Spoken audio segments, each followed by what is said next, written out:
ሰላም ጤና ይስጥልኝ። ዛሬ ሁላችንም የምናውቀውን ግን ምክንያቱን ብዙ ጊዜ የማናስበውን አንድ ጥያቄ እንመልሳለን። ሰማይ ለምን ሰማያዊ ሆነ? ለምን አረንጓዴ ወይም ቢጫ አልሆነም? ሳይንስ ለዚህ የሚገርም መልስ አለው። አብራችሁን ቆዩ።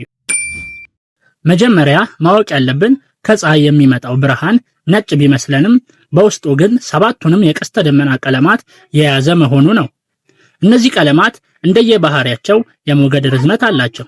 ለምሳሌ ቀይ ረጅም ሞገድ ሲኖረው፣ ሰማያዊ ደግሞ አጭርና ፈጣን ሞገድ አለው። ይህ ነጭ ሆኖ የሚታየን የፀሐይ ብርሃን ወደ ምድር ከባቢ አየር ሲገባ በአየር ውስጥ ካሉ ጥቃቅን የጋዝ ሞለኪውሎች ጋር ይጋጫል። በዚህ ጊዜ አጭር ሞገድ ያለው ሰማያዊ ቀለም ከሌሎቹ በበለጠ በየአቅጣጫው ይበተናል። ይህ ክስተት በሳይንሱ ሬይሊ ስካተሪንግ ይባላል። ሰማዩን ቀና ብለን ስናየው የምናየው ይህንን የተበተነ ሰማያዊ ብርሃን ነው። እንዲህ ከሆነ ታዲያ ፀሐይ ስትጠልቅ ለምን ቀይ ይሆናል? ምክንያቱም ፀሐይ ከአድማስ በታች ስትሆን ብርሃኑ ረጅም ርቀት ተጉዞ ነው እኛ ጋር የሚደርሰው። በመንገድ ላይ ሰማያዊ ቀለም ተበትኖ ያልቃል። እኛ ጋር የሚደርሰው ግን ሳይበተን በቀጥታ የመጣው ረጅሙ የቀይ ቀለም ሞገድ ብቻ ነው።